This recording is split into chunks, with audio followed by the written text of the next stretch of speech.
You're listening to Discography Discussion, episode 185, The Acacia Strain. Hosted by Dan Terry. So for them, it was just like, hey, wouldn't it be really cool if we just showed off everything that we're about within the first, 10 seconds of this song? Jon Beatty of Brewtally Speaking. Dude, that song, though, is so fucking good. And Joseph Wren. I'm seriously considering the fact that this guy at some point could not get hair product, melted gummy bears, and said, wow, that works great. Let's just do that all the time. Presented by discussmetal.com. And if you have lucid dreams after watching David Lynch movies, then you are ready for this episode of Discography Discussion. I am Joe. That is Dan. Jon Beatty is here. And we're talking about the Acacia Strain because who doesn't want this much heavy in their life every single day for 10 records and hopefully continuing? Well, hopefully it's not every single day because I feel like you're going to have a bad time. And we're going to talk about maybe somebody that did. I'm kidding. That's horribly inappropriate. But, I have to say I listened to the Acacia Strain, a week ago. I listened to all their albums while I was at work. And then the following 3 days, I listened to the albums all broke up. And then today I was like, well, I'll give one more run through. And it's a very unique experience at the end of a workday after you've listened to the Acacia Strain's entire discography in a matter of 8 hours. Your entire outlook on life has changed. Your relationships to other people, they're gone. No, not just the relationships, but actually the people. It's a terrifying, very empowering experience. And I really don't know how I can really kind of back off of that because I'm still kind of hyped up and I'm upset and I'm angry and I want to kill someone, but I haven't yet, and I'm hoping this can of beans. But I'm hoping that with enough time and maybe some not music like this, I might be able to get past it. But we've got to talk about it one last time. Rip this scab wide open and let the blood gush into the open mouth of your victim. One less mouth, one less complaint. It's the other way around, but still. Hey, the sentiment is real. Ugh. I was listening. I had a real motherfucker of a day at work, and let me just tell you that I don't think this helped. Every time someone brought me a new belt, and Fridays are supposed to be an easy day. It was not. My coworker who was working in freight got dumped on too, and he was supposed to leave a half hour early. So every time a belt came by after we were told 1 o'clock, you guys will be done, getting all this shit. 2:30, an hour before we're supposed to close, and we don't send things out on truck shipments that late, and you're just I just want to kill you. I think at that point I was on Death is the Only Mortal, so I was really just I just want to fucking skin you alive and just watch you bleed out. I feel like that's what I need to do right now. So are you saying that listening to the Acacia Strain corrupted you internally, but Cannibal Corpse did not? I'm definitely going to say that listening to, spoiler alerts, from about Wormwood to Grey Bloom definitely put me in a really shitty mood. I don't know if Dan can say the same thing, since we both listened to the entire discography today. But I will say, those handful of records really started having an effect on my day. And I don't know if it's because it's hot and I don't work in air conditioning. I'm lifting 140-pound conveyor belts and putting them in boxes and lifting them and shit like that. I don't know if it's the byproduct of a long week, mixed with the soundtrack of literally feeling like I'm in hell and wanting to kill everybody to satiate my carnal desires. But I definitely think there's only so much Acacia Strain someone should listen to before you get to the newer stuff, where there's a little bit of brevity and experimental sounds going on that kind of breaks it up. Personally, that's my final thought. It was great having you guys. Thanks for having me on. Well, before Screwtape writes his nephew a new letter, I'm going to take this time to say thank you to everyone for listening to the podcast. Thank you for listening and for subscribing. If you are not a subscriber, then you can find everything Discography Discussion at discussmetal.com. We are on Spotify, Apple and Google Podcasts, TuneIn Radio, Stitcher. So if you have an Amazon Echo or a Google Home, you have no excuse. Ask it to play the latest episode of the Discography Discussion Podcast, and it will. We're also on Facebook and on Twitter at Discuss Metal. Be sure to like, favorite, and subscribe. It really helps us out. It lets us know you're listening. And now Dan is going to tell us all about 5-star reviews. Well, on a normal day, on any other episode, I would tell you that we do, in fact, love 5-star reviews here on Discography Discussion, but I do feel like, considering the type of day I've had and the listening that I've had to subject myself through for the past week, I need you guys to do something that will restore my faith in humanity. This couldn't be more important. Leave us a 5-star review, or leave us a 1-star review. Leave us whatever kind of review you think that we deserve. But I really appreciate you guys that have done it, and I love that you guys are sharing the episodes online. You're letting the world know that this podcast exists, and that we are out there talking about some of the most messed up bands really that exist.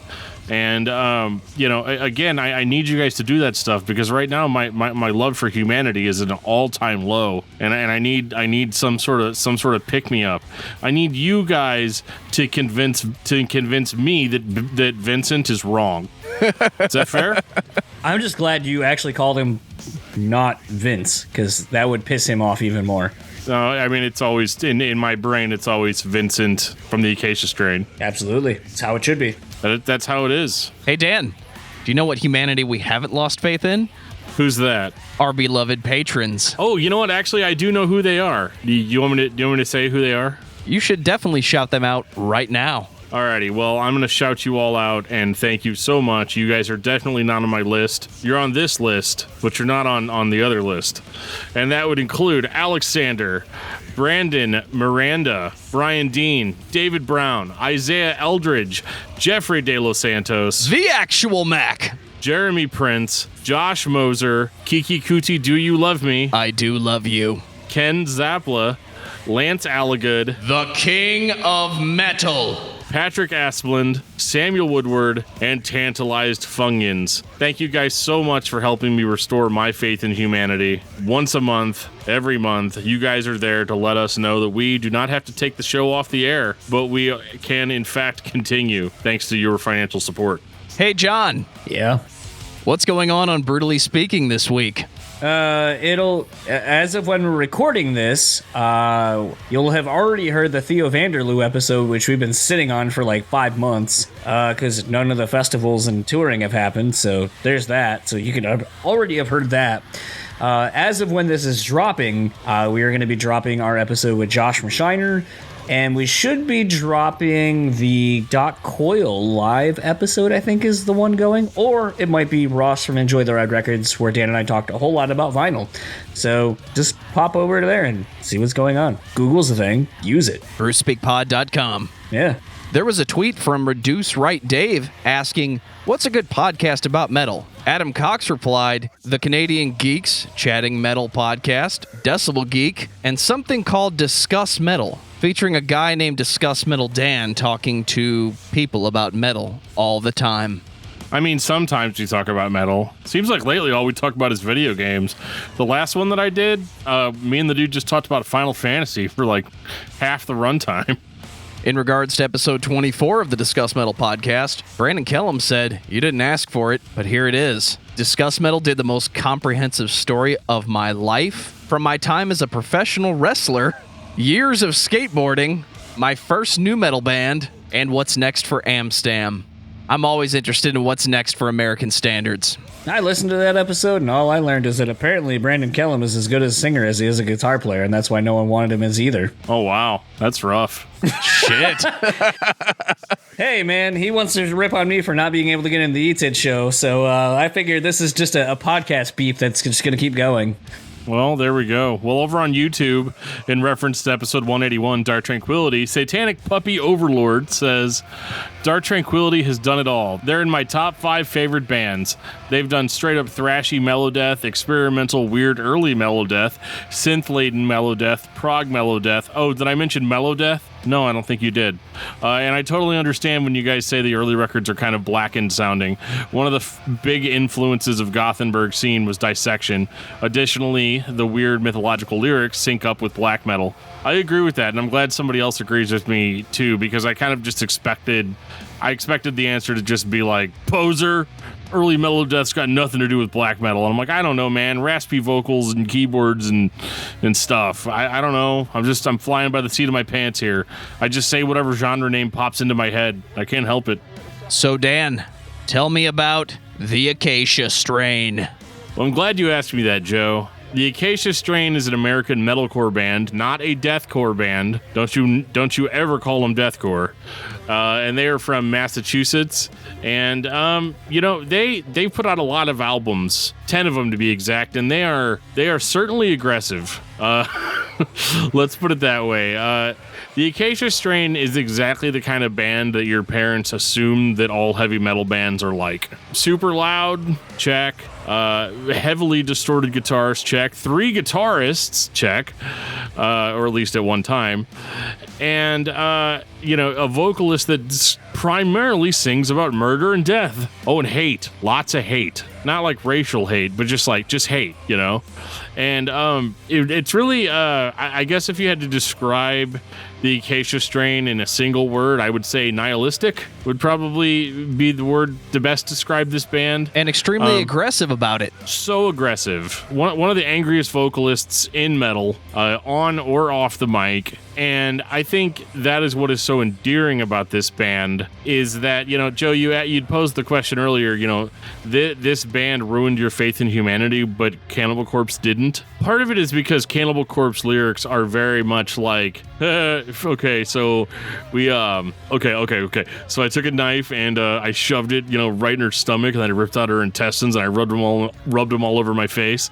That's so cool, right? You guys think that's funny? It's cool, right? Wink, wink, wink. This is so funny. It's like a horror movie. The Acacia Strain's not like that. It's pretty serious. It's serious enough, except I don't think that Vincent is actually out killing people. I think he thinks about it a lot, and I think that he also tells a lot of stories from murderers' point of view. So it's not necessarily, some sort of incriminating self-confession, but I think his own points of view on the world are peppered into his apparent fascination with true crime and serial killers and mass murderers. There's going to be so much death in this episode, and I think that's healthy. I think this really, really hammers home the nihilistic viewpoint that has stayed pretty much consistent throughout their career. Hopeful is not a feeling that I get when I listen to the Acacia Strain. I'm going to put on some relaxing music is not what I think when I'm listening to the Acacia Strain. It's more like, it's kind of like this is a good time to listen to the Acacia Strain, okay? You have been working all week, 80 hours a week, and you come home from work only to find out that your electricity has been disconnected. That's a good time to listen to the Acacia Strain, obviously on headphones in your rapidly depleting cell phone battery. Unless you're me, in which case you have several battery packs charged at the ready. All electronic devices can be ran off of USB. It's 2020, people. Well, then you can certainly listen to the Acacia Strain at that point. And, just hopefully, when the guy comes to hook your stuff back up, maybe a day later, maybe a week later, maybe 3 paychecks later, just hopefully you're not there because you're going to be lurking in the dark listening to nothing but the Acacia Strain. And I can't guarantee what may or may not happen. I'm joking, of course. Obviously, this is a very therapeutic and very musically intense, and dare I even say experimental band at times, especially looking at their most recent output being probably the most experimental that they've ever been. John, what is your history with the Acacia Strain? So it was kind of funny because going back and listening to the discography today, for some reason I thought I was like really far behind on when the Acacia Strain kind of came into prominence, and I realized I was not too far behind when the band started kind of coming into their own. A local venue here in town, which actually is getting ready to come back, apparently, question marks. The owner used to sound check to Car Bomb. And so I remember being like, what the fuck is this? Because if you're at a venue and hear it over like the PA, especially when they're trying to like mix and level everything, it just sounds huge. And they're like, oh, is this band the Acacia Strain? So right out the gate, like I pretty much have been following the Acacia Strain since 3750. Didn't know much about the first record, which we'll get into here pretty quickly. But yeah, I've been pretty much following this band pretty much from the get, and it's kind of crazy because, you know, I think, you know, you and I have kind of talked about how maybe the Acacia Strain could almost be identified as like the AC/DC of this genre of music. Like, you know what you're going to get. They, up until recently, didn't really deviate much from their sound. It was consistent, it was good, and it was pissed off as fuck and just kind of made you feel like, you know, like at your worst, someone apparently out there has more fucked up feelings than you do. Evidently, yeah, and we're gonna get into a very, very, very interesting example of that later on in this chat. Whenever we're talking about worms being in some woods, but I definitely think that this band is very important, and I have to disagree with you a little bit, John. I do notice quite a bit of variation, especially when you go from like their first album even all the way up to, you know, they took a couple of records to craft their sound, and we're gonna get into that. Yes. Well, how about we just get into it? Let's do it. 2002, and life is very long.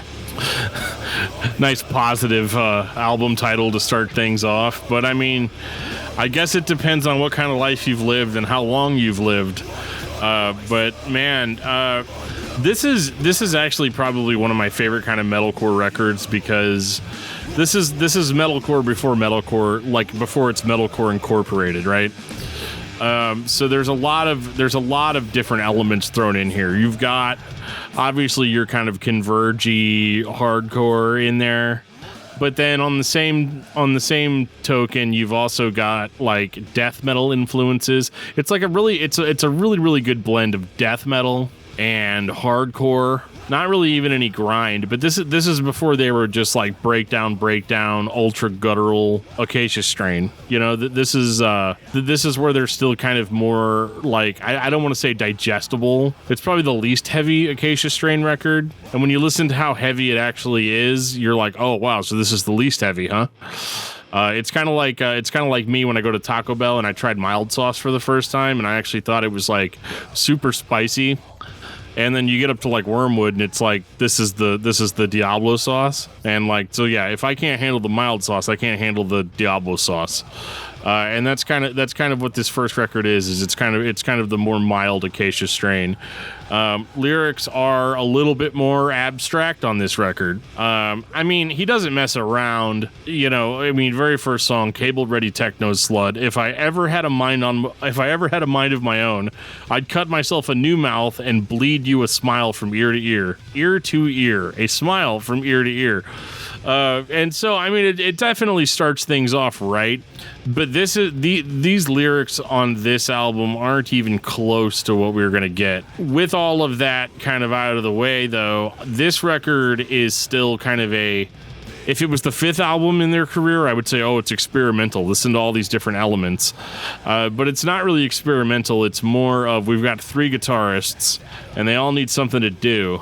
So you get a little bit of that like multi-textured stuff. Knowing I'm going to have to beat myself, is this an anal situation where the band seems to be putting on this nihilistic persona, but then people that know the lead singer outside of the band say that he's spastic and has mood swings, and they don't know if it's a performance or if he's just absolutely out of his goddamn mind? That's hard, because I don't think that musically this is that different from...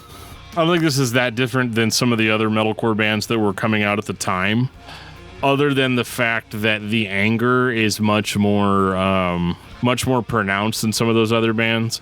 You know, there are some guys that they scream and they growl and they do their death metal thing, because it's a style and because it's something that they heard somewhere else and are trying to emulate. But I think in the case of Vincent, you believe it. You believe the anger, whether it's anger for the specific things that he's talking about, or if it's anger for like something maybe something different, or just angry in general. I think it's that one. But like, I believe it on a level that I don't believe it from other bands at the time. So it's funny. I was hanging out having some drinks with my wife before doing this, and you know, she's a big Amir fan, and I've always been a big Acacia Strain fan. And something, you know, as we go to the shows, and you know, I'm a fan of both bands, but I think I'm more of an Acacia Strain fan. And I remember being like, why don't you dig going to Acacia Strain shows? That, you know, Amir and Acacia Strain are kind of the same. She goes, Amir is fun. They don't mean it. Acacia Strain, they really mean that. And it wasn't until she said that I was like, yeah, I could see that. I think there's a lot of really cool, like, musical passages on this record that, like, you don't really get out of them for a long time.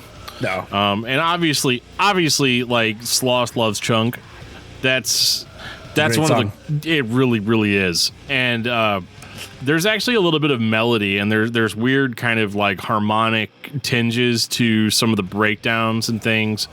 But it's so different than what I'm used to hearing, I guess. And maybe it wasn't that different for 2002, 2003, but like, I believe that like this was a very, very sincere and original effort, because I think one thing that people tend to ignore about the Acacia Strain is, I mean, this is early 2000s. This is before. I think sometimes this band gets blamed for being ripping off of an existing style, but I really like looking at the actual history of the band. I don't think that that's the case. I think they get lumped in with a lot of bands that started after they did, and after they were doing this. And that's one thing that I kind of had to tell myself when I was going into this band, was that, like, you know, I'm going to hear a lot of stuff that I've heard before from other bands musically, but I also have to take into consideration the time period and realize that this was actually super original for that year, and that this sounds more modern than I think it's really given credit for. And the only aspects that I hear that remind me of other bands remind me of things that bands did in the early to mid 90s with death metal screaming thrash, you know, like your Cannibal Corpse. The guitars will play off of each other and they'll put together a passage, but then you have hardcore dissonance, which I've never heard in this combination, and I definitely don't think you've heard it in 2002. No. I think what's interesting about this record, and like I sent Dan a message earlier today when I was listening to it, because I wasn't sure if we're going to do this, because to some people, this isn't the Acacia Strain. You know, it is kind of unto itself in some aspects, but I was like, dude, I'm loving these panic chord like hair whips, like this panic chord like kind of breakdown. I was like, I just imagine like some gnarly like 80s hair dude just do a gnarly hair whips during it. And it definitely put a vibe in my head, and I was like, I could totally see, like, so my wife sometimes and I will go see shows and we'll see bands, and you're like, you see a band and they're not big, they're not famous, they don't really have a name behind them, so you know, they don't have money for like nice clothes or things like that, so like they're just kind of wearing whatever, and they look kind of like a hodgepodge band. And a lot of times my wife's like, well, yeah, that's what bands who aren't, you know, like the headliner have been around for 5-10 years, like that's what they look like. They look like a band that is just who they are. And I was like, yeah, listening to this, it reminded me kind of that era where you go see bands and they don't look like how you think they would. Like, I think a site like Return to the Pit, when I listen to this sounds like Return to the Pit looks at times, like where you see Vincent wearing baggy jeans, he's got hair, and like everyone's kind of wearing like those giant belt buckles from the early 2000s that were like all the fucking rage, probably had a bottle opener even in it, but it was just one of those things where I was like, there's a lot of cool shit on this, and Dan already touched on Sloth Loves Chunk, sorry. It was really interesting to remember that the band had a lot of melody back in the day, and I definitely think you'll see it in a different iteration across the rest of their discography. but not so pronounced like this. The other thing that really stood out to me too was just the straight up actual solos. I think something we've talked about previously in some of the other discographies we've talked about is at this time, solos weren't really a thing. So the fact that there's quite a bit of soloing going on these records, and this one especially in 2002, is kind of interesting as well. I don't know if anyone else kind of really picked up on that or thought about that, but like it was kind of interesting thinking back to that time period and being like, well, I guess it's a thing.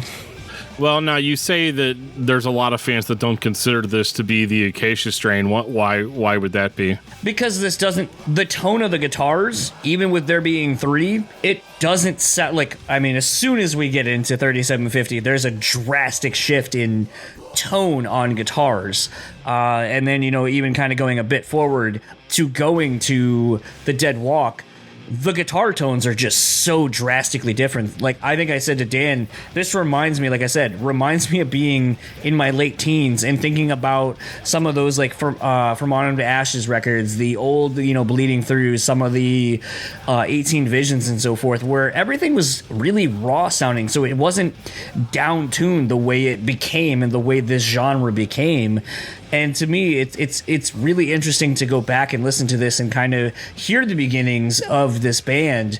And, something for me, too, that's kind of a little bit more nostalgic is I was really big on Devil's Head Records. This was where Aftershock came from. The owner of the label, Toby Dukowitz, Adam D's brother, who was the singer of Aftershock, did the artwork for this. He owned the label. I believe he also put out the first... There's so many records on Devil's Head, but like they were a short-lived record, but like this sounds kind of like that era of Devil's Head and that era of metalcore, like Dan said, don't call it deathcore, but it was so interesting to see how they were pushing a lot of different genres. Like you would be in what was becoming metalcore to then very technical, I don't want to say death metal, but like they encompassed a lot of different things that at that time, like Dan said, in 2002, you weren't hearing a band just incorporating all these things. And maybe at times it wasn't the most well executed, but it was interesting. And I think it really sets up for what we're about to get moving forward.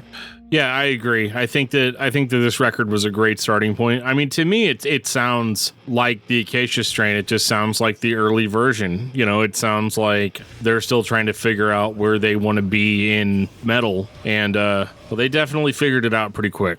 2004, 3750. $37.50. $2, sir. The exact balance of my bank account. I think that this is obviously heavier. Like the goal for this is heavier. The breakdowns hit harder. The vocals are more somehow more acidic than they were before, angrier than they were before. And I don't know how that's possible, considering. I mean, I know how it's possible because I've heard the record, but like. I guess what I'm getting at here is that this record is such an expansion on the sound. And we were talking about earlier about how the last record, sounds like a lot of other bands that we've heard, but we were not hearing those bands back in 2004. And this comes across as very modern. This is a record that I feel like could have come out yesterday and would have had the same kind of the same level of impact. In the sense that this was pretty much heavier than everybody in metalcore, at least. There really wasn't a whole lot of like deathcore, stuff going around. I don't think that the Job for a Cowboy stuff had started yet, at this point. And so right now, as far as like no gimmick, heavy hardcore metal, the Acacia Strain was just killing it. I mean, the lyrics on this record definitely take a turn for more of like misanthropic, I guess, a hatred for humanity, and he's gonna tell you exactly why. As we go in, and this is where we start talking more about like I don't know, like more like death and destruction. I killed them all. They're all dead. Every single one of them. Oh yeah. Well, that's a sound clip, but you get what I'm saying. It's actually a sound clip from Star Wars Episode 2, Attack of the Clones. It's Anakin's "I slaughtered them like animals." He's talking about how he killed all the sand people, but they actually slowed it way down and actually made it sound kind of cool and creepy. But it definitely sets a vibe. And with song titles like "Sun Poison" and "Skin Cancer." Great song.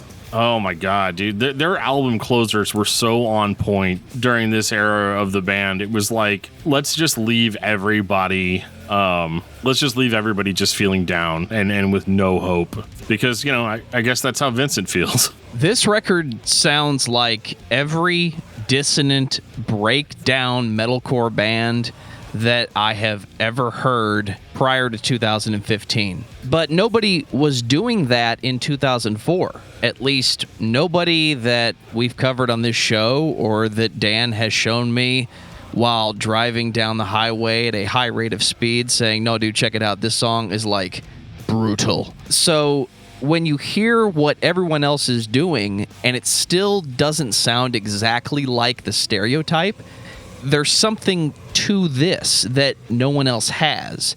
It sounds like the previous record, just tightened up more. It sounds like the band had made a record and played shows and realized that they didn't need to have so many different layers and be so spastic.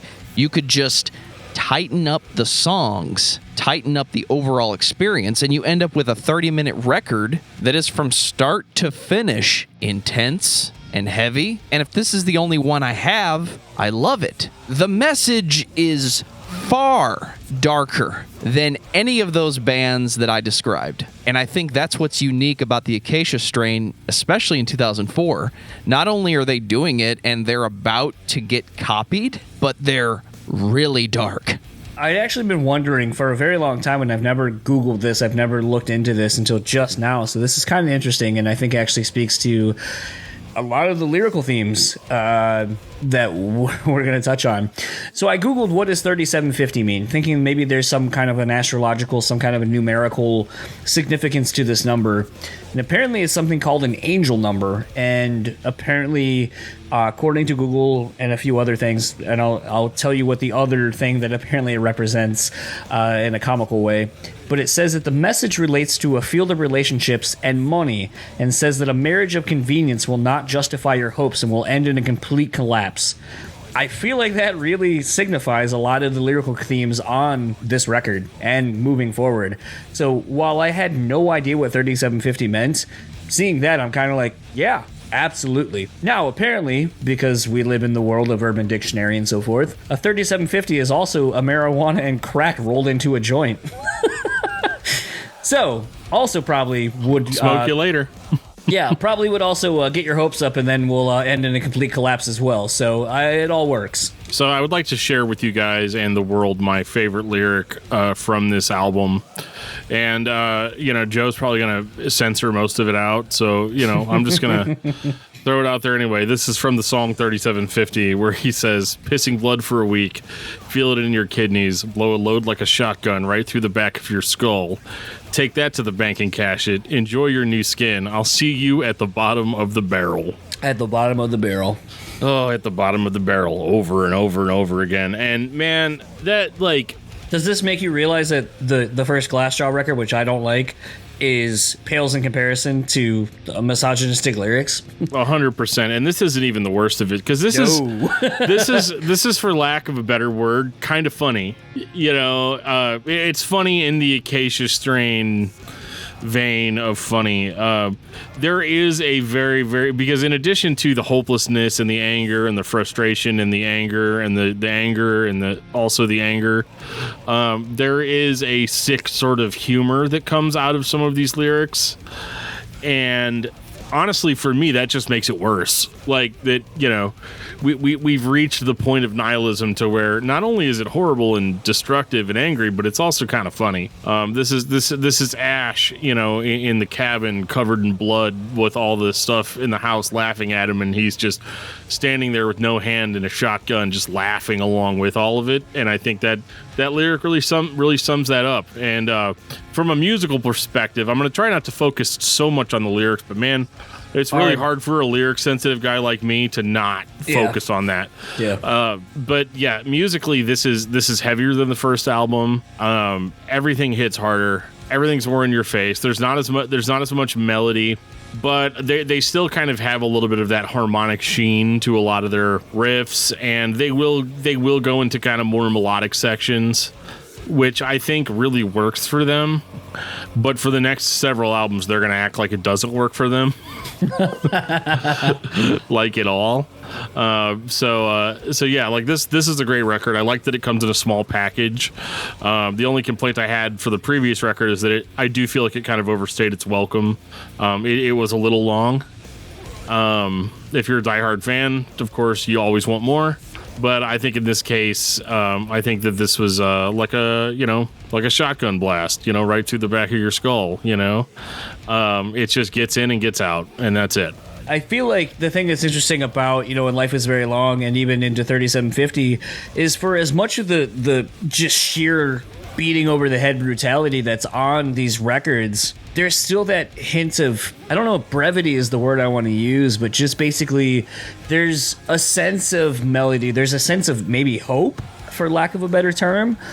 And it's one of those that juxtaposed against the rest of these records on these first two, it's a really interesting juxtaposition of sonics that, to a degree, they kind of play around with over the next handful of records in different ways, but they don't do it the same as they did on these first two. And I don't know if Dan would agree with that. I don't know if Joe would agree with that, but that's something, as I literally listened to everything all in one shot today, that like was something that really stood out on these first two records is the glimpses of melody and hope that I kind of got against the very severe backdrop of just horrible shit. musically, yeah, there's little tinges of hope and positive feelings, and I think those are wholly unintentional. I think those got snuck in. Do you? Okay.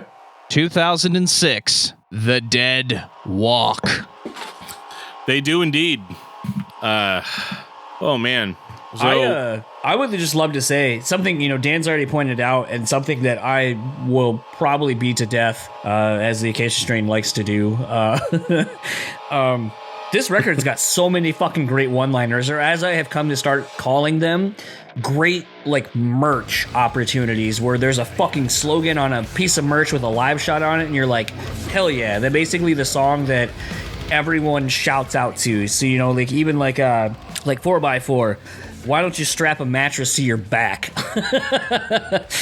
Like, it's so, again, very misogynistic lyrics, but it's one of those that as a man, as someone who's been in relationships or whatever, sometimes you're like, that person's kind of slutty, and yeah, you like want to say like the most horrible thing you can about somebody and make them feel little. And it's sad to say that we do that, or at least that I can say that I've done that, but sometimes your words are the only weapons you have, and I definitely think Vincent's one of those that has the ability to cut someone down to size and make them feel very little. Having listened to the new song by the Wolves or Closing In, I'm starting to wonder if they were listening to the Acacia Strain this week, because I thought Alluring Deviant was the most negative thing I listened to today. Then I went back and listened to the Acacia Strain just to make sure I had all the records fresh in my mind for this discography. No, the Acacia Strain is much, much more negative. And if the songs weren't so negative on this record, I agree with John. There are so many t-shirt opportunities here. I want to see the giant bearded man winking on the front of the shirt, just giving me that look like, yeah, dude, I am the band. Yeah, okay. So, like, the lyrics are really bad on this one. Oh, yeah. Like, beyond what we'd had before. This is a whole new level. It was really, really, really hard for me to pick a favorite out of this because of all the one-liners. Oh, Whoa, Shut It Down's probably got the best lyrics on it, personally. Yeah, no, you're not wrong. I decided to pick one that was a little bit less beepy. So I went with As If Set Afire. Good one. Just, the rocking chair stopped because she fell off and broke her neck. Now she lay there wishing for help or wishing to die, sticky with blood and hoarse from all the constant screams for help. I heard her, but I didn't care. One less mouth to feed, one less complaint. Ooh, I mean, if that doesn't say it, I don't know what does. You know, something else that I think is pretty interesting about this, and we're going to start to see it a little bit more as we move forward, is the fact that, like, on Predator Never Prey, Phil From All That Remains is on this, sounding really brutal. Like, at this point, I think maybe The Fall of Ideals would have been out. So, like, at that point, they were still a primarily metalcore band that dealt mostly with, screaming and so forth, and didn't really have a whole lot of cleans. So it was kind of cool, the use of other people's voices on this record to kind of make a lot of different sounds and textures to this. But yeah, kind of like Dan said, like, I mean, even the intro to this record, and something that from this point forward, kind of moving forward, that and that was redundant, that's always great, is every record has a fucking gnarly intro, and Sarah in the End, I think, is one of those where you're like, all right, cool, and then straight into Burn Face, and you're like, fuck yeah, I'm all about this. I'm ready to, like, just fucking two-step and beat people up and give someone next to me a bloody nose because they were fucking looking at me wrong, and I don't give a shit. Yeah, I mean, we're back in it. It's the fucking deathcore stereotype of the breakdown before the beatdown. You have to set the pace for the show you are about to put on, even if that show is so fucking negative. Well, and that's the whole thing, though, is that, like, this wasn't even deathcore. No. This is another example of they're doing this kind of before everyone's doing this. So for them, it was just like, hey, wouldn't it be really cool if we just showed off everything that we're about within the first, 10 seconds of this song? And I love that. But, like, one thing I like about this band is it's very easy to listen. If you're not paying attention, if you're doing something while you're listening to these records, you are doing yourself a bit of a disservice, because there is subtlety, there is technicality, there's a lot of weird variation in these breakdowns that I think is missing from bands that kind of copied that sound. Yeah. And I think that's really important, because, again, if you're not paying attention, you're not going to necessarily pick up on that. You're just going to be like, wow, yeah, it was like super, super heavy for like 40 minutes or so, and I was stoked and I was in it and all that. But, like, the reality is that, like, nobody was really doing this before them. And I think this is exactly why they get miscategorized as deathcore so often, is because they did a lot of stuff that deathcore bands would go on to do, like, all the time. But this really isn't deathcore in the sense of, like, breakdown, a little bit of tremolo picking, some high-pitched screams, mostly guttural.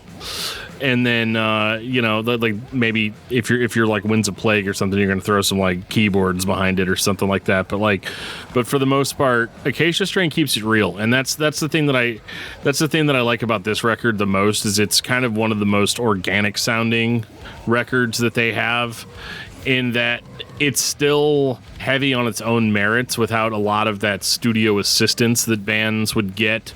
As the 2000s went on. Absolutely. Like, this is just created, this is just a pure sound created by guitars, bass, and drums, and the most pissed off dude that we could find.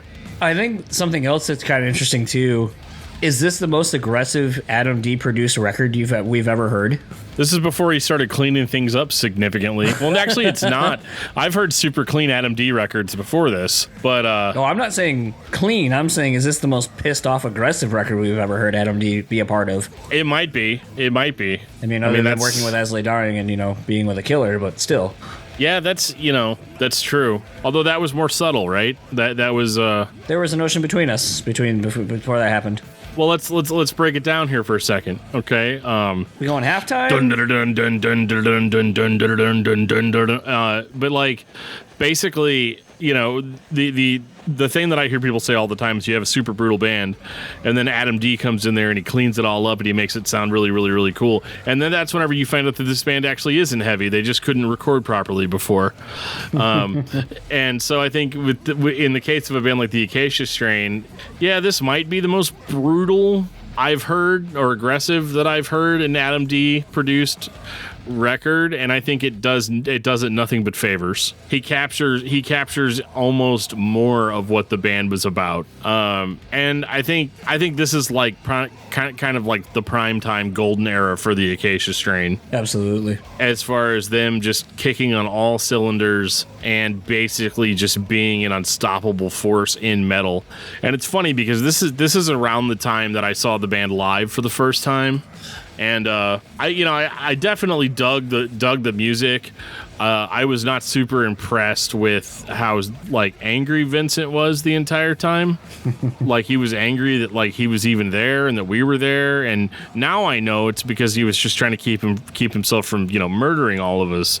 But I think that because as we all know, if I started killing people, there'd be none of you left. But I think that like. It struck me weird that they were taking themselves so seriously. And I think that part of that is just because at that time I was kind of like more of a scene kid. And I'm used to seeing August Burns Red up there, playing super, super, super heavy aggressive stuff, but they're all like wearing like short shorts and smiling and, they look like they're from a teen underwear commercial or something. And then you've got the Acacia Strain, comes up there and they're super angry and they're all about the music and they're doing like an actual real legitimate thing. Not saying that August Burns Red isn't real or legitimate, but like, it's different. I think Acacia Strain plays into the idea of being a metal band better than a lot of the metal bands from that era were doing. Whereas for them, it was just like, well, it's just a sound. It doesn't reflect who we are as a person. I think that the Acacia Strain is 100% what you hear is what you get, at least at that time. 2008, Continent.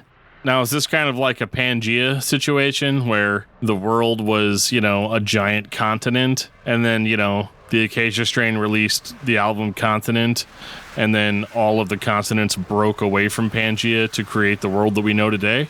Do you feel like some of the later Acacia Strain records fit into the slot that shows that the continent was a thing? Because they're kind of shaped the same, only not really?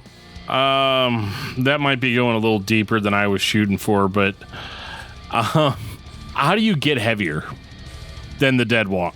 This, but like, I mean, logistically, you're already basically, I mean, okay, maybe they're not the heaviest band in the world, but they kind of are that for me, especially after this week. They're hard in a very intangible way. And I think the anger really, really carries a lot of that. So whenever the Acacia Strain's like, yeah, we have this new record, it's called Continent, and it's our darkest record yet. Like, are you kidding me? Like, is the music video going to just be like 3 straight minutes of you guys blasting and blowing up a baby? Not entirely wrong. I can't imagine it getting any darker, but here we are.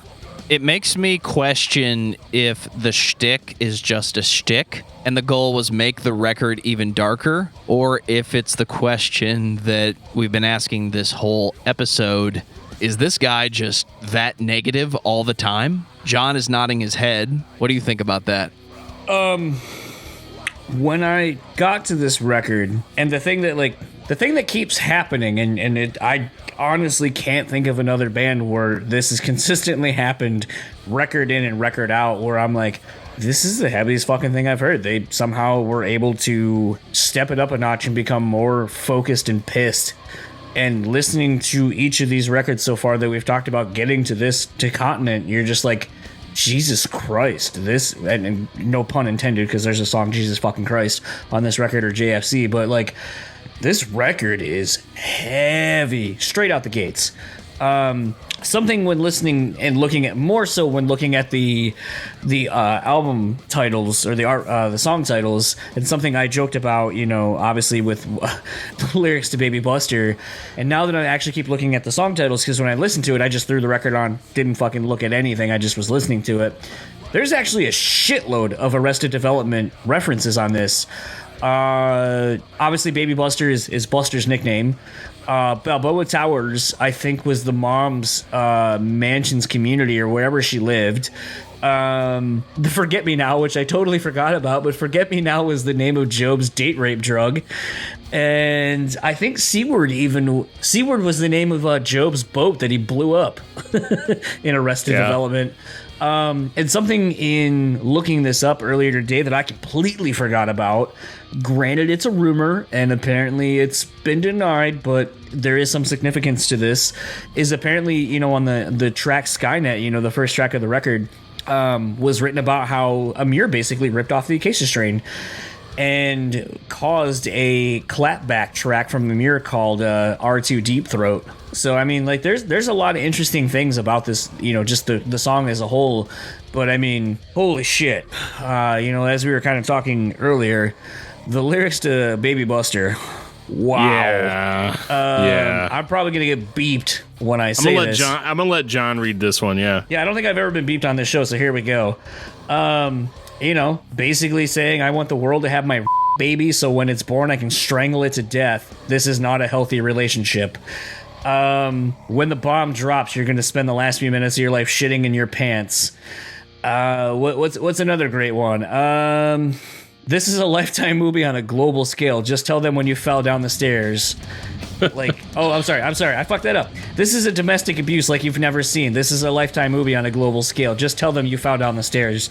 Like, holy shit. When I, remember the lyrics to that, I was like, yeah, I don't know that they could get it. Like, if they put this out now, I don't think they could get away with it. I think they'd be instantly canceled. And I'm honestly surprised they haven't been canceled as they're, going back and looking at these lyrics. Oh, yeah. I mean, I hold your pathetic lives in my hands.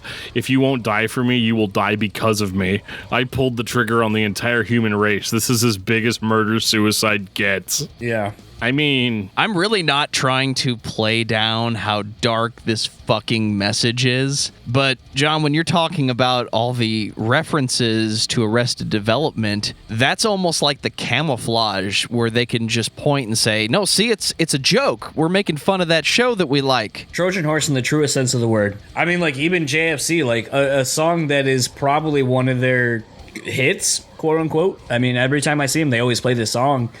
Dan already referenced it already, but even going before the end of the song, the fact that we play off of this too across a lot of the records. They all deserve to die. I push the button. I watch the sky rain death. Consider this global abortion. I know what your future holds. I am all-knowing and almighty. You will honor and revere.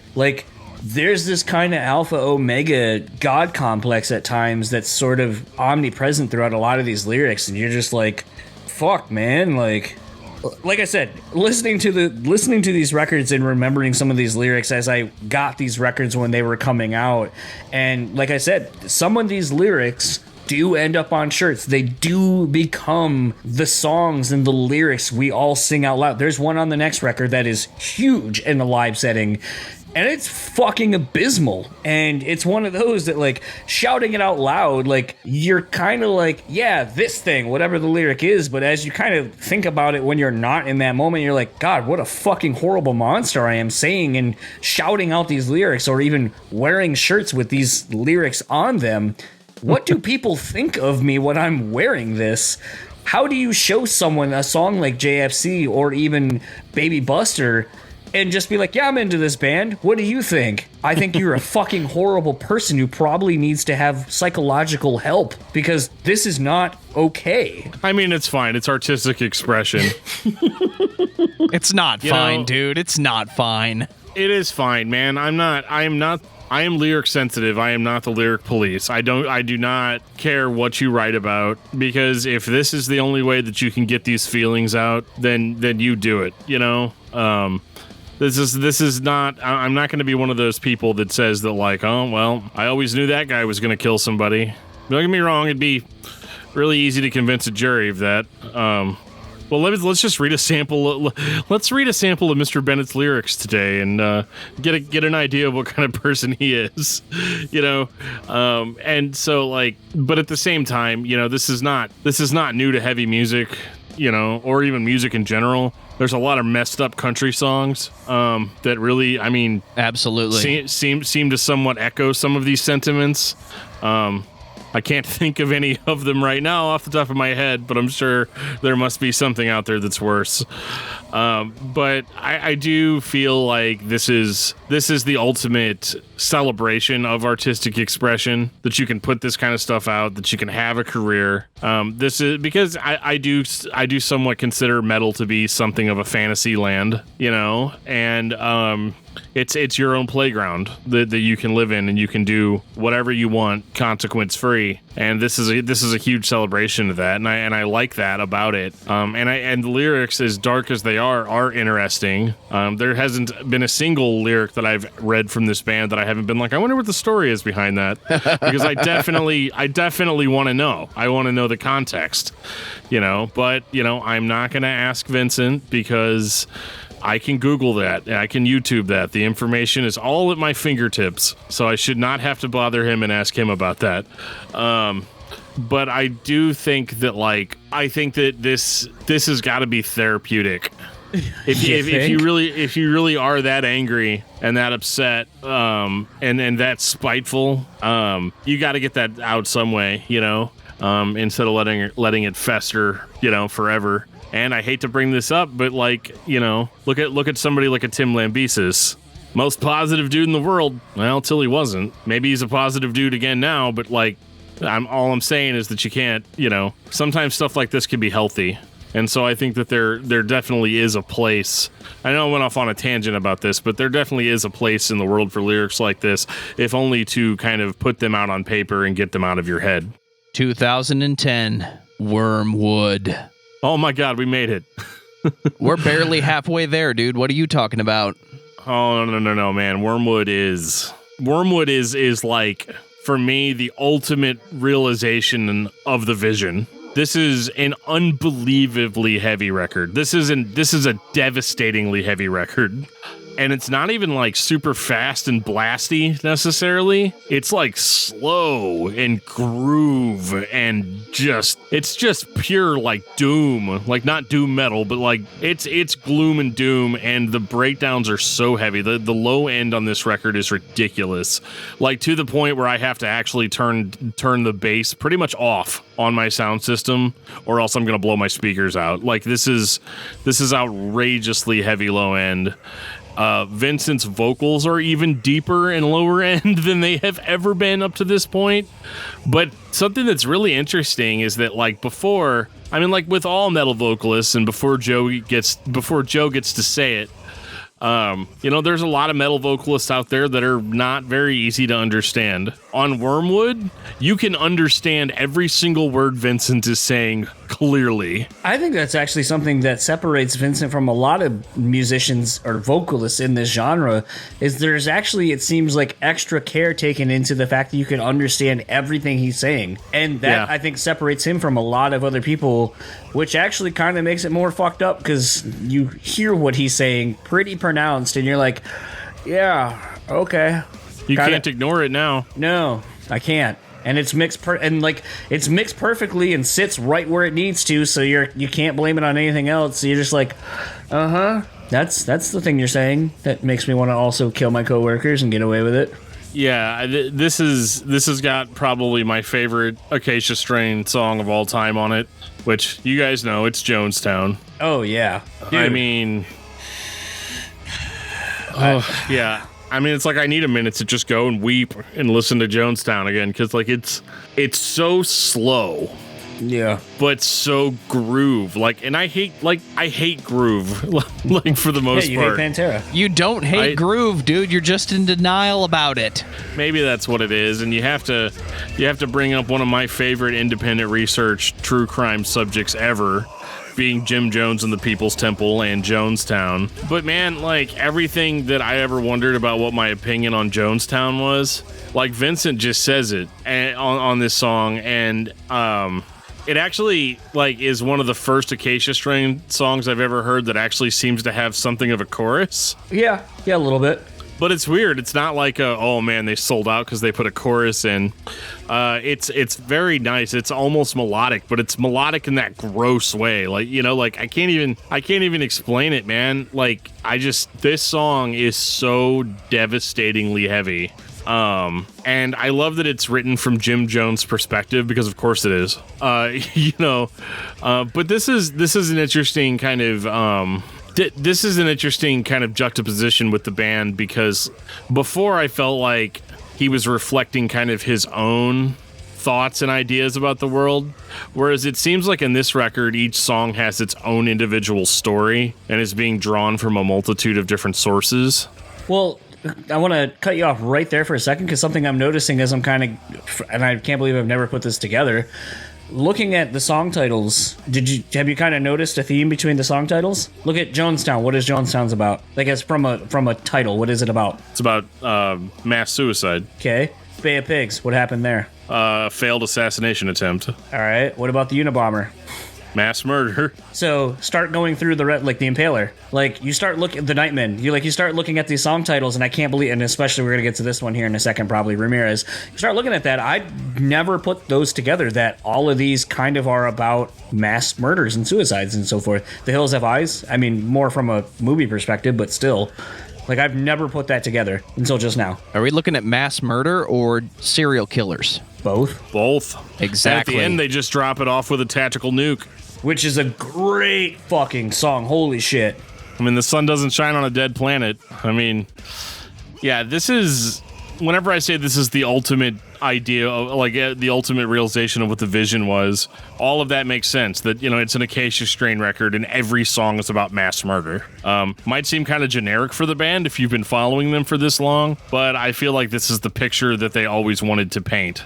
And they have all of the chops to make it happen. They've got the budget to make it happen. This is one of the most well-produced records I've ever heard, despite the fact that I have to turn the bass off. But that's not their fault. No. That's my fault for having a weak system. This is a record. This is actually my Get Stuff Done record, too, from this band. Like, listening to Acacia Strain today, I stopped. I'll probably listen to Wormwood 3 times, just because it's my favorite record by the band, and I think it's absolutely their high point. That's why I was so glad to add it to my vinyl collection recently. Finally. Nice. Yeah, just rip that scab wide open. I'm not ready to concede that you can understand every word he says, but the Acacia Strain has a unique quality in the vocals. It sounds like somebody is very conscious of what the songs are about, and they're writing the fader on the enunciation. You don't hear every word, but you definitely get the impression of the story and what it's about. And when you start to understand what he's saying, all of a sudden it's very clear exactly what he's saying, and then it backs off a little bit. It has to be a conscious choice. I'm not going to say this part correctly, and then this part's going to be 100% mashed potato mouth, but it's definitely in him if it's not the producer just using different mics to get different levels in enunciation and pronunciation. It's very unique to the Acacia Strain. Most of the time, it's either you can understand what they're saying or you can't understand anything. This is one where you get it, even if this is the first time you've heard this style of vocals. Yeah, and I think also that, like, this band has been fighting their way up for years at this point. 7 years. And they are still perfecting that craft of, like, this is the record that I feel like this is the record that they always wanted to make.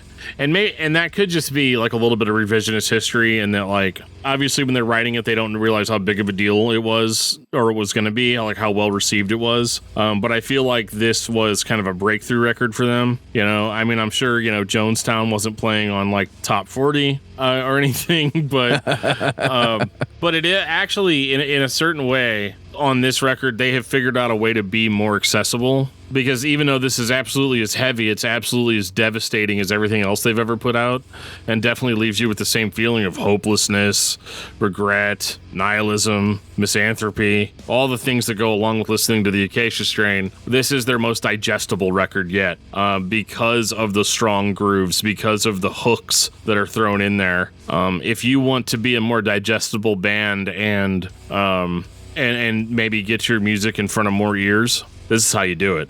This is also one of the first records. There's a lot of interesting themes that kind of carry over from record to record, whether it be the instrumental tracks that kind of end the albums. But this is also the first that has the bird featured on the album cover, which will be a theme from here on forward. 2012, Death is the only mortal. I want to say something that, we haven't really touched on, and I know sometimes when I come on this show, I kind of get fascinated with some of the member changes and so forth, but something that I think has been interesting, like Dan kind of pointed out on the first record that there were 3 guitar players. I misread that. I totally thought there were 2, but the way they were labeled kind of made it seem like there was only 2. But DL, this is the last record that DL was on the band, and I think something that can't be denied leading up to this record and back is the fact that DL came into his own as a guitar player that really helped shape the Acacia Strain sound at this point. And gone were the extra guitar players and so forth. And on this record specifically, DL plays the guitars, bass, he's the backing vocalist, he does the production on it, and he's also doing the programming. And I think he really has, over the last 2 records with Wormwood and this one, really kind of honed in on what the Acacia Strain is and can be. And I know a lot of people, Acacia Strain fans, longtime Acacia Strain fans, basically give DL a lot of props for what he did for the band. And, it's something we haven't brought up on this episode so far. And I think will be something you notice over the next couple of records that's gone. There's just something maybe not can put your finger on, but I think it's that. I think it's the fact that they kind of had found a sound, and DL was the sound of the band and was kind of really pushing it into so many different sonic territories and allowing Vincent to do what he does best on these records. And the fact that this is the last one we have with DL, I think it should be noted that that's something that I think we haven't talked about, is where the sound was coming from was from him. It's that sonic guitar quality that you think you've heard every other band that plays a style like this. You think it's what you've heard 1,000 times before, and you think it's not unique. But there's something about the way the Acacia Strain does it that makes it unique. I don't know exactly what that is, but if it has a unique quality, it stands on its own. I think I know what you mean, John, about, I don't know, like, I think I know what you mean about how there was something kind of unique about their sound and how much DL had to do with it. Because obviously this record is another just absolute banger. And the fact that, you've got basically one guy doing a lot of that doing a lot of that background work.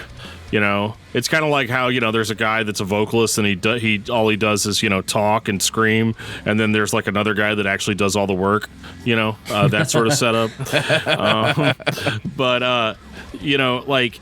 This is the ultimate definition of that, because, you're coming off of Wormwood and you're putting out a record that in a lot of ways is heavier than Wormwood. I think there is actually kind of a theme that we haven't really talked about, is that every Acacia Strain record, at least for the most part, is always heavier than the one before it. Absolutely. And that's a goal that I think a lot of bands abandon. And it actually took the Acacia Strain quite a few records, like 9 records, I think, before they were like, okay, I think we reached it, guys. I think we did the slam dunk. This one is fascinating to me, though, because it does incorporate some of those darker elements. There's a lot more atmosphere on this record. There's a lot more just like room to let the songs breathe. Whereas I feel like Wormwood was very focused and very song centric. This record kind of goes a little bit more for the light and breezy. And of course, by light and breezy, I mean being just pummeled into the dust until your corpse is unrecognizable. But it's heavy music done in a different way. It gets the eerie feeling across musically.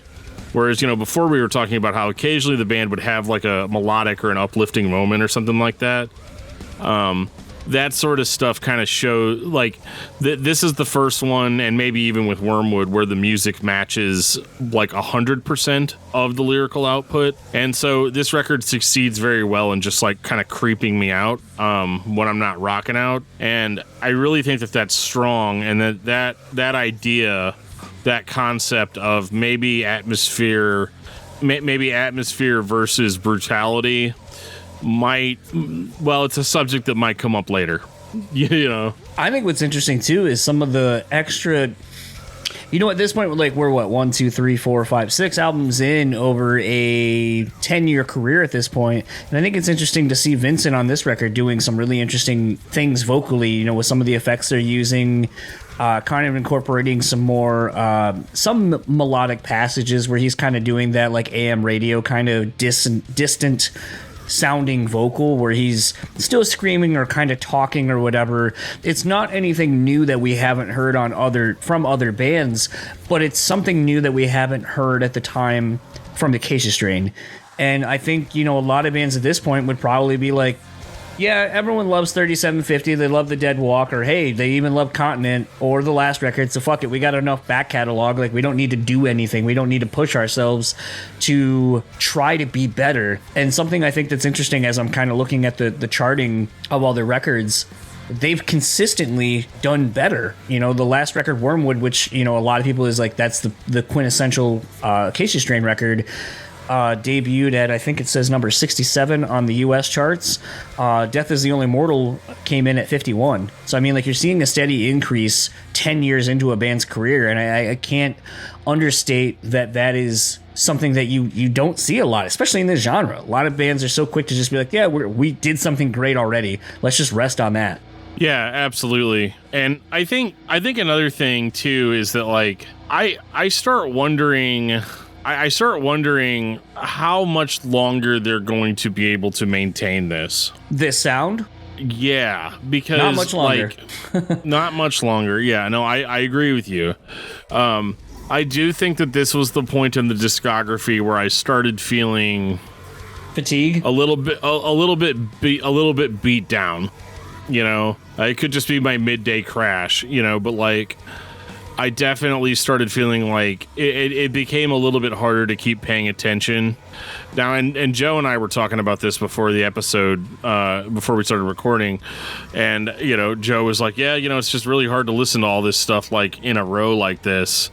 It's hard to pay attention. It's hard to care because, and like I said earlier, if you're not paying attention to this band, all you might hear is breakdowns and screaming, and you might think that that's all that's actually there.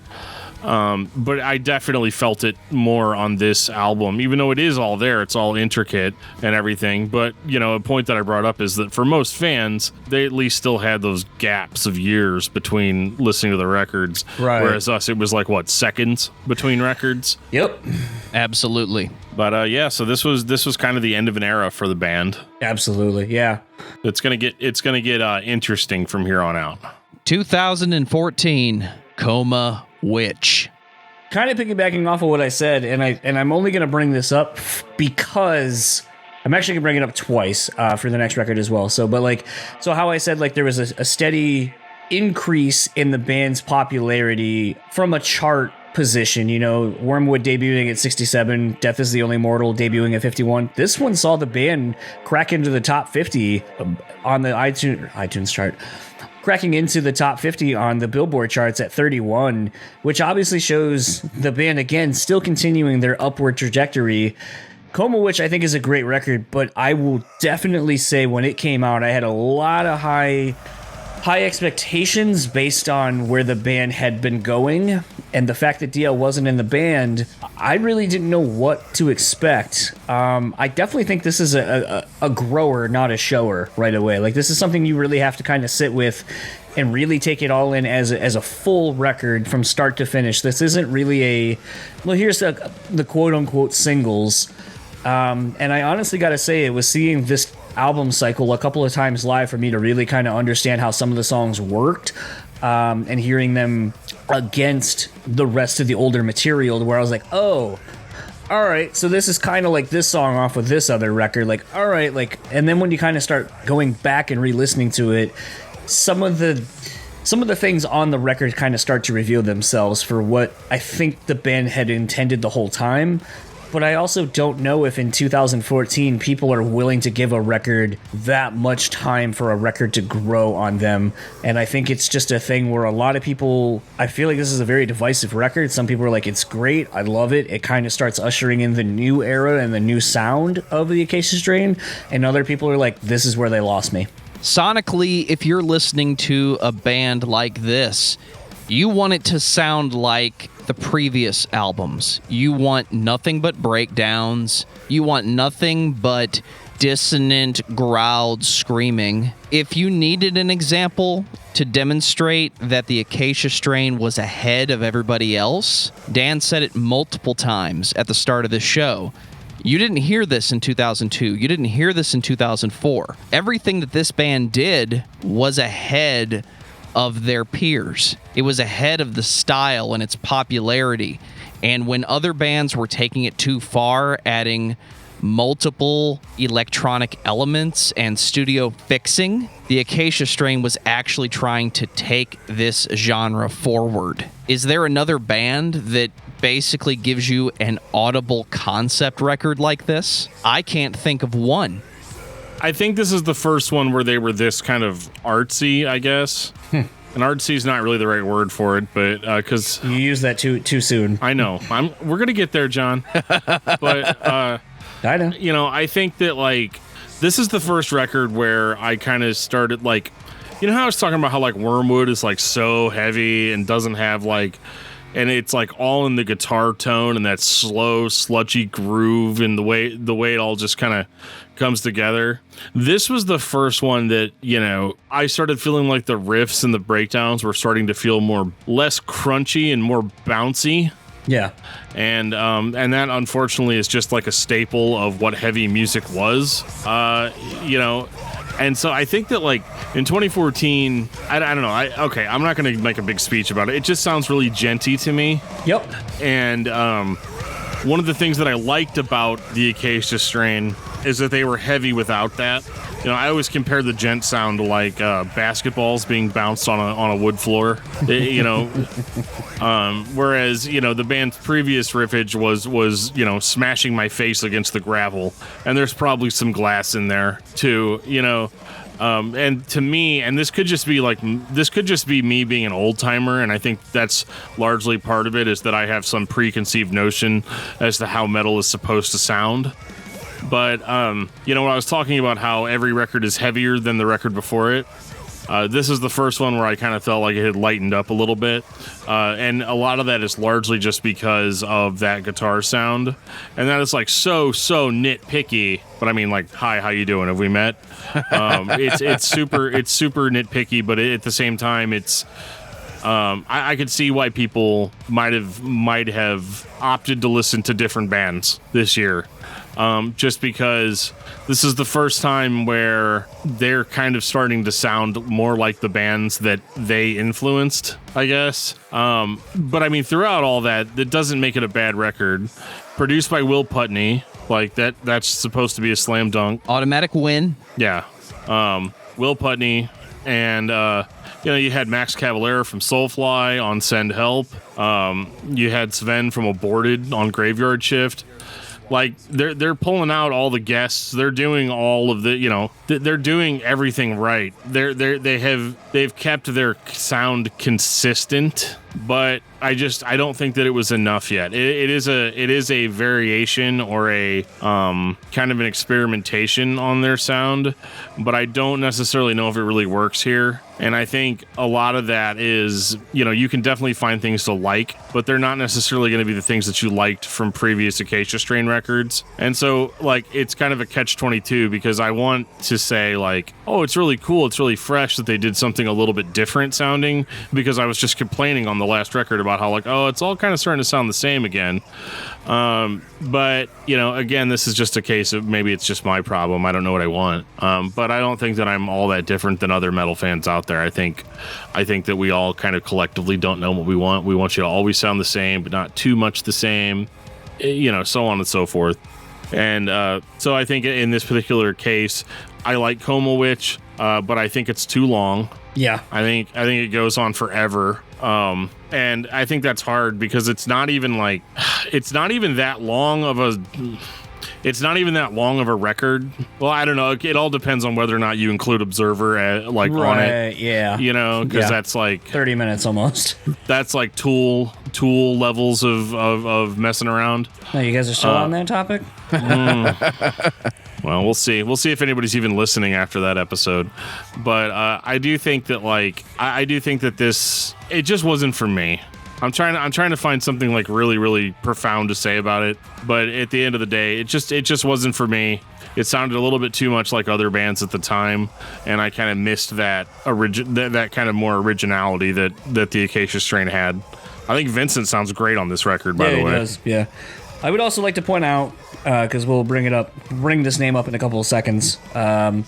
This was engineered and edited by one Tom Smith Jr., who's not a junior, but we'll get to that in a couple minutes. 2017, Grave Bloom. I'm going to take a walk, find a grave, dig some holes, plant some flowers, and then create my ultimate artistic expression of heavy metal and call it Grave Bloom. Good old Grave Bloom. Plague Doctor, man. This is another record produced by Will Putney, so I mean, it's kind of weird going back to some of these earlier records that Will did, and you kind of forget that Will did these because they don't sound quite like the Will Putney records that we've come to know as far as the sonics and the textures on them. But this is another record that, like, I think was, again, a grower, not a shower. And I think for me, I was really excited to see this band live again. I mean, I always have fun going to see Acacia Strain shows. But I feel like the fact that the band ended up doing a Continent 10-year anniversary tour? So basically They put out this record and then did that. So it's almost like I, as a fan, completely forgot about this record too, because when I went to go see the band, I'm going to go see Continent, so I'm just going to listen to Continent. And I completely forgot about this record. And even when I listened back to it today, I was like, oh yeah, there's some bangers on this. But by and large, this kind of just is in the discography. It's kind of at a point where I don't really remember listening to it. I really don't even know that I've listened, like, other than today, I don't know that I ever listened to it all the way through. There's some shining moments. I think it sounds pretty good. But I think by and large, because a lot of me getting excited about this band and bands in general is to go see a band play these songs from a record I'm interested in. And unfortunately, I really do, and I've talked about it on the podcast with Vincent and Tom, they or the label or whomever did themselves no favors by basically putting out a record and then doing an anniversary tour instead.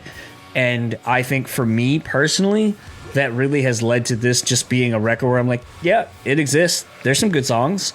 Plague Doctor being one of them, Bitter Pill being a solid one. I like Dark Harvest and Calloused Mouth. But by and large, I don't really have any attachments to this record at all because I don't know. I think it's just because I don't associate this with anything. I don't recall seeing them play any of this shit really. So there's nothing to be excited about. Yeah, I'm kind of on the same boat with this one because it's good. It's the Acacia Strain, but this is something that we say a lot on this show. Every band reaches a point where you hear a new record and you're like, yep, it's another Acacia Strain album. And it doesn't really do anything to separate itself from the pack.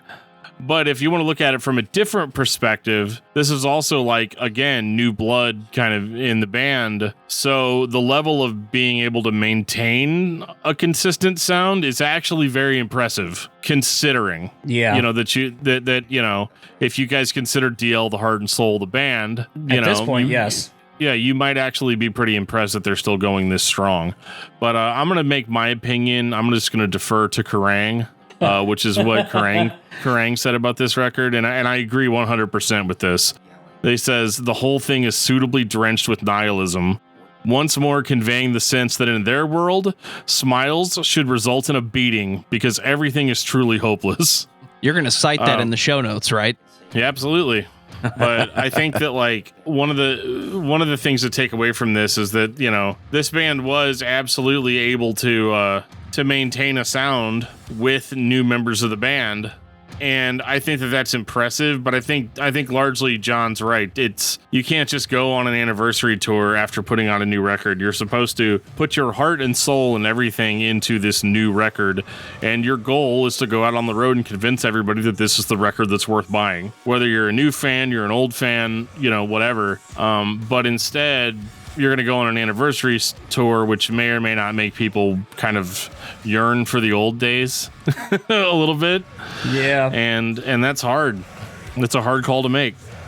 Not a terrible record, but not their best. Mm-mm. Well, somebody was listening to The Chariot in 2019. It comes in waves, one-word song titles, and it all makes up one sentence. Now, I will say this. It Comes in Waves is an EP, and I'm going to talk about it because I don't want to get on Vincent's bad side.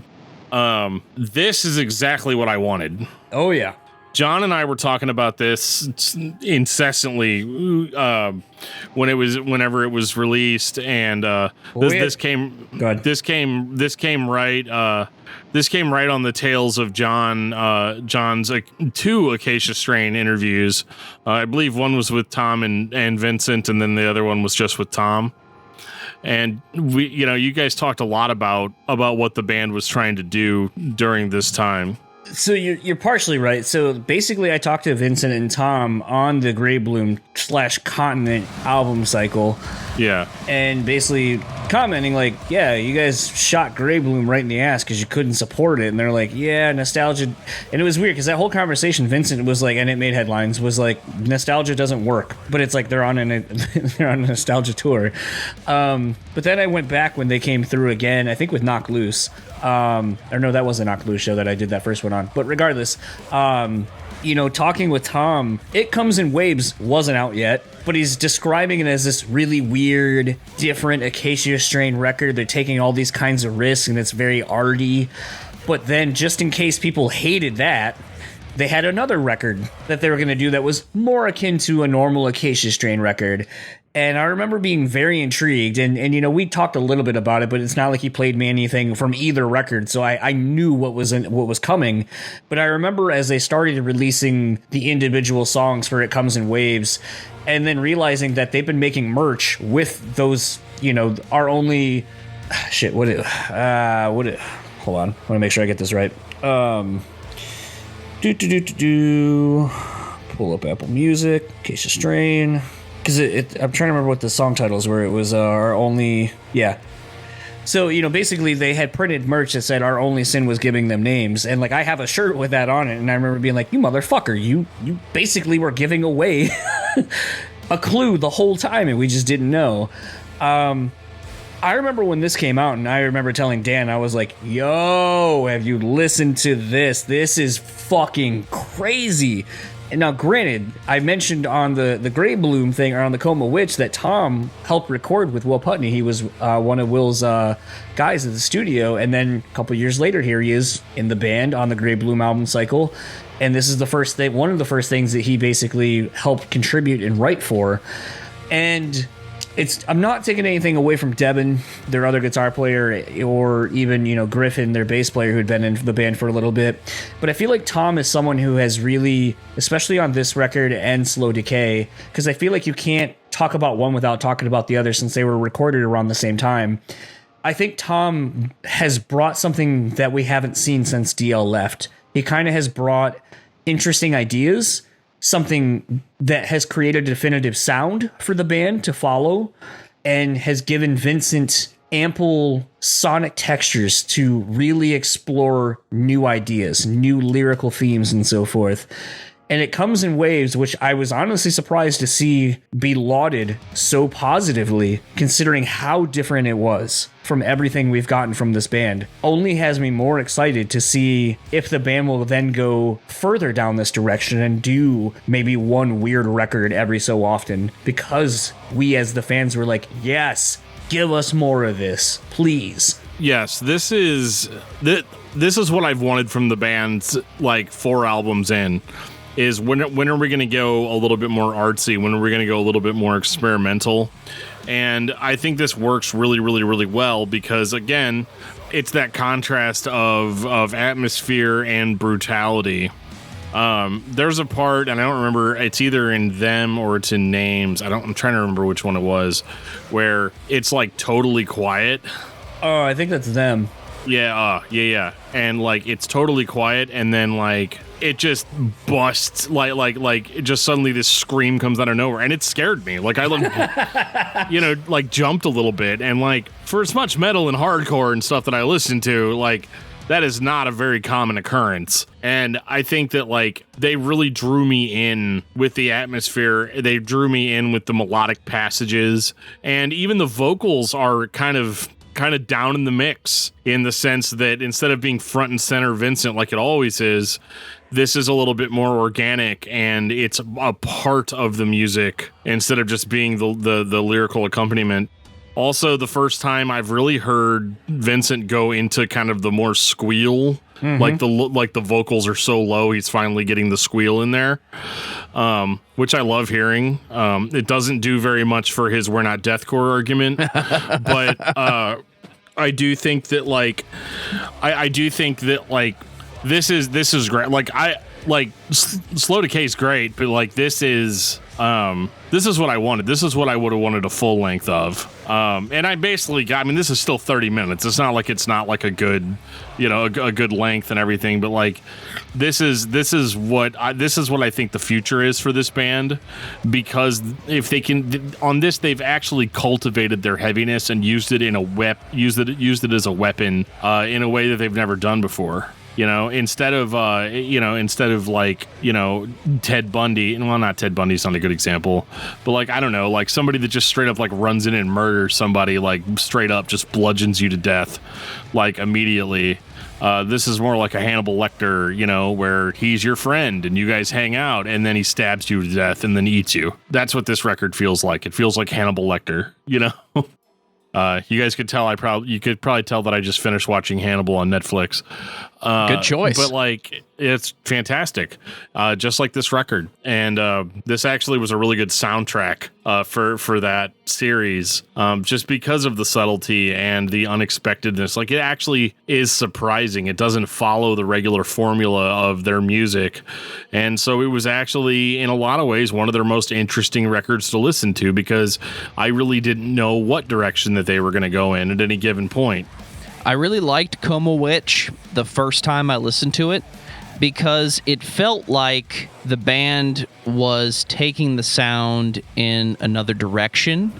You could confuse that for being artsy and a little more, I don't want to say progressive, but I don't have the word right now. Everything I thought I was getting from that record that was different, this record takes so much further. I like that Dan called this one artsy, because if I wasn't listening to it, and I mean really listening to it, you could criticize it for just stealing tropes from everybody and not really having an identity. But this one has the same color palette as everybody else. It's just putting the image, or in this case, the sound, it's putting it together in a different way. And it's not obvious what that difference is, but you can truly hear what is unique about this record.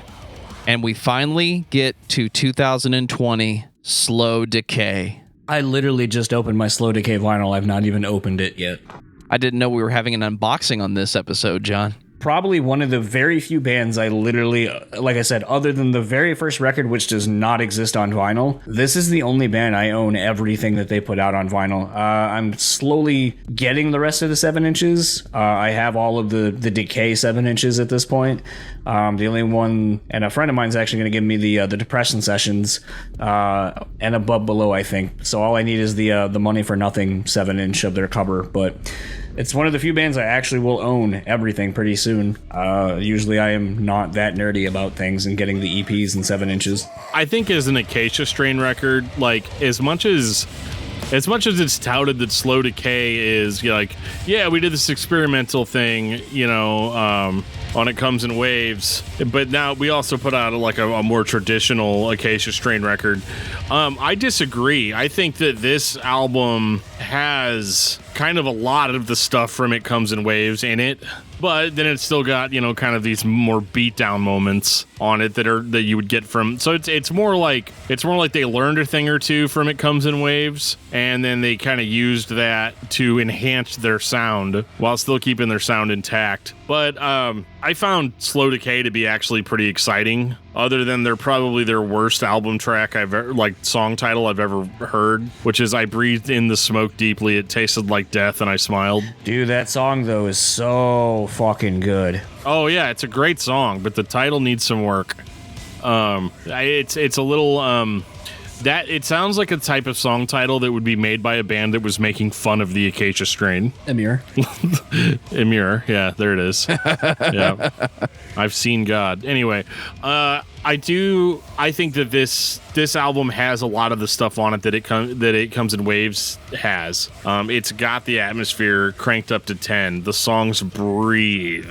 It's organic. Like, I mean, and you know, you could be one of those people that says all the Acacia Strain albums sound the same, but like listen to Wormwood and then go listen to this. They're not a different band. You know, they're still recognizable in this form, but I feel like this is a much more enlightened Acacia Strain, and the music is actually interesting to me in a way that it really hasn't been since Wormwood. I feel like this is a byproduct and a very strong example of where a lineup change actually allows a band that's this far into their career to, I don't want to say become new, but allows them to have a new life that maybe a band, if it had all the original members almost 20 years into a career, they wouldn't have that. I agree. No, I do though. That was sincere. Sorry. I know it sounds like just a thing that I say to make John stop talking, but like I completely agree. This sounds like it comes in waves, just taken a little further. Maybe the band spent time on that record just trying to put something together that ended up being so much more than what it originally was meant to be. And then this record is the full-length version of that. How do we move forward this sound that we've been doing now for almost 20 years that everybody seems to be ripping off? I really can't say anything else other than this one still sounds like the Acacia Strain. And how good is that 18 years into the discography? It still sounds like the same band. Yeah, I mean, they sound like the same band, but they sound like they've learned so much over the years as to how to cultivate a sound, how to actually pull real feeling out of this type of music, which is for a lot of people very like atonal, you know. But they're able to actually pull real feeling out, and again, they're able to match the lyrical output with the musical output, I think, better than they ever have before. And even the lyrics I found are a little bit more serious. Like they're still death and gloom and doom and all of that, but like, I don't know, I feel like it's handled with a little bit more maturity than maybe, you know, like a shotgun blast through the back of your skull, you know. As a lyricist, Vincent's come a long way, and yeah, I think this record's killer. And honestly, I think it's a good jumping on point. If you didn't like the Acacia Strain originally, you might actually like this. This might not be what you're expecting. Final thoughts on the Acacia Strain, Jon Beatty. I think for a band that gets widely mislabeled as far as a genre goes, they aren't any one genre that they typically get defined as. They're that and more. I don't know why this band at times hasn't gotten bigger than they are, given the fact that they are at a lot of times at the forefront of the genre. But seeing where they are now with It Comes in Waves and Slow Decay, and seeing the general reaction from fans who fell off over the last couple of records, and I mean, even kind of to Dan's point, I saw a lot of comments on like some really shitty websites, like, you know, like a Lambgoat or whatever, where people are notoriously shitty just for the sake of being shitty, that are like, I don't even like this band. I checked out a song off of this. Wow, pretty impressed. And I think that speaks volumes in a genre that people are so close-minded to even give anything a fair shake that they just assume is going to be a particular thing, or written off because they didn't like one song someone showed them. I think the Acacia Strain has proven over an almost 20-year career that they're able to evolve their sound while still being fresh and innovative and giving longtime fans and new fans something to be excited about. And I'm so bummed that I was not... all the touring and everything fell apart, because by now I should have seen this band probably 2 or 3 times. There's something that they were going to do that I am privy to that has not been announced, and it's probably not happening and may not happen. But is a thing where I should have seen this band a couple of times, and I was so excited to see them now, to hear some of these newer songs. live, because I bet they are fucking monstrous. They sound great on record, but I bet they're even more so live. And there's some songs that I think maybe you wouldn't expect to be good, and maybe you're like, that's okay. But I think if you see it live, you're going to be like, oh, that was for a live moment, not for a recorded moment. And man, just as like I said, at the beginning of the show, coming in right around the time of 3750 and still being excited to hear new music from this band has me so stoked. And if you fell off, if you aren't listening anymore or just came on, how excited are you right now? Honestly, how excited are you to see where they go from here? And how often do you get to say that about a band that's been around for almost 20 years? Dan, what about you?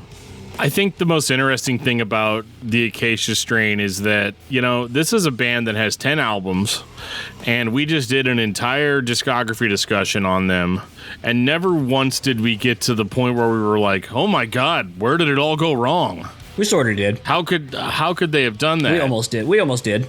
Not really. It was still like, yeah, but it's a good album. If you're a fan of the band, you're gonna like it.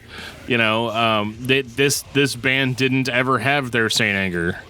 They didn't have their X Factor. They didn't have a record where we were just standing there completely flabbergasted. The worst thing that this band could be accused of is maybe not varying their sound enough, but obviously they're working on that, and with really great results.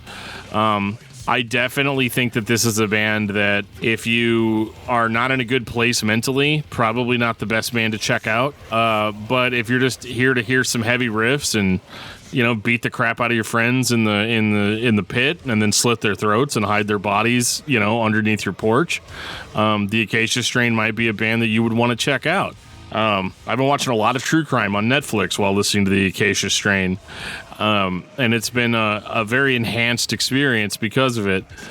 All that joking aside, though, I think that lyrically this is actually they're very creative.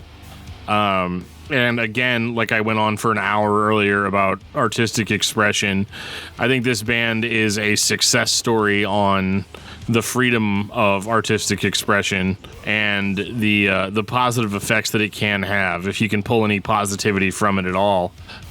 You've got good songs that you're going to enjoy listening to, and that in a certain sense you're helping somebody get their mind and thoughts out there, no matter what those thoughts might actually be. The Acacia Strain is so fucking dark. The imagery in the lyrics, the sound of the music. It's really hard to listen to this and not just call it deathcore to justify it to yourself. You've heard a lot of what this band does in other bands. I'm confident that those bands listened to the Acacia Strain and said, guys, we need to do this on the next record. It's really hard to listen to it and not call it deathcore, because so much deathcore sounds like what the Acacia Strain does. The best thing I can say about this band is I hope Dan is correct and this is some sort of therapy, because this much negativity could easily slip past the casual listener, because the casual listener is listening for the heavy. They're not actually listening to the lyrics in most cases. They want to get in the pit. They want to throw down. They want to high step.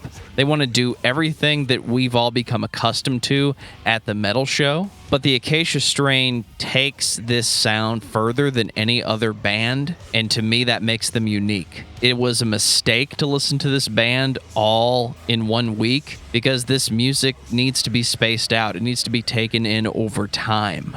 I know I'm going to be listening to it a lot longer than just this episode. So if you're a fan of heavy, intense music, you're already listening to the Acacia Strain, and you should continue to listen to the Acacia Strain. If you've never heard this band before, pick up a copy of Wormwood and enjoy. Discuss Metal Dan says, you're welcome. Dan, what's your album of the week? Well, my album of the week is something significantly less heavy, which would be Attalus, Into the Sea. They are or they were kind of more of like an indie band with a little bit of like me. It's like some of the best parts of Me Without You mixed with just some really good like indie rock, a little bit of screaming, very light, very positive, and it's definitely something that I needed to kind of counteract what I've got going on with the Acacia Strain here. John, what about you? If you've been following me on Twitter the last 2 weeks, this will not come as a surprise to you, but it's sort of in the same vein as Dan. It's been TLC's CrazySexyCool. Been finding a lot of sonic textures in that record that have been, at least in a pair of good headphones, that have been making me just repeatedly go back to that record. So that's been mine. I'm just going to keep the intensity train going. The Wolves are closing in. Eulogy for Desecrated Souls. Interesting. Although, John, I admit that's a good choice. I don't think I've listened to that record in over 10 years. I'm ashamed to admit how many times I've listened to it on cassette. Straight up, inevitably I'll end up on Digging on You, but when I get to that song, that's at least an hour of me playing that one song over and over and over again. And there's so much little subtle nuance to it. Before the first verse starts, there's a swelling kind of thing going on with some of the keys and so forth that there's something new typically every time that I notice, or a lyrical cadence or something about the song that just keeps pulling me into where I keep studying it, for lack of a better term. And then comparatively against the rest of their discography, it's really interesting to go from their first record, where it's kind of a hodgepodge as far as how they present themselves, where there's here's Left Eye raps, so here's a rapping part, and then Chili's got a really great voice, so let's have her sing the hooks, and T-Boz is the star. And then you get to CrazySexyCool, and they're and Babyface was really all right, so T-Boz has got the verses, and they're going to be very slow and sensual and all these kind of things. And, we're still going to have everyone kind of, these parts, but everyone was focused. And I feel like it's a very focused effort to bring out the best in everybody and the best in the group. And I honestly got to say, the more I listen to that record, I would put, if you can find better vocal melodies, I don't think you can. It's so good. And it plays to everyone's strengths. That's why I keep going back to it, because I just keep finding things about it that I'm wow, this is just so good. I don't think we'll ever do a discography discussion on TLC, but if we did, I would love to do that. Take us out, DFT. If you've ever been listening to this podcast and wondered, how do I get them to talk about a band that I like that they haven't talked about yet? TLC. There's a lot of different ways you can do that. You can be like John and, try to come on the show and try to take over and make it into his own eclectic mix of different types of music. Or you could do what everybody else does, and you could send us an email at danandjoeshow@gmail.com. You can reach out to us on Facebook at facebook.com/discography discussion. You can follow us on Twitter at Discuss Metal. We are also on Instagram as Discuss Metal. You can always get a hold of us those ways. You can talk to us on Discord. There's a link in the show notes that'll take you to our Discord server where you can talk to us and fans of the show in real time. And we also have a lot of really cool stuff cooking on Patreon at all times. Every week we put out an individual album review of an album that's either a new release or just an album that we want to talk about that week. And $1 will get you into that exclusive feed. And if you want to represent discography discussion out on the street, you can check out our Teespring store. There'll be also a link to that in our show notes. And we've got some hoodies on there, some socks, all kinds of sweet discography discussion swag. So check it out. And Joe owes me $1. And on that note, this has been episode 185 of Discography Discussion. Thank you for listening. You can like us on Facebook and follow us on Twitter at Discuss Metal. Subscribe to our podcast everywhere you listen to podcasts, including Google Play, Apple Podcasts, and Stitcher. Visit discussmetal.com for all things discography discussion, and please send questions and comments to danandjoeshow@gmail.com. If you are not a patron, you can become one at patreon.com/discussmetal. We have some sweet perks. Give me your money.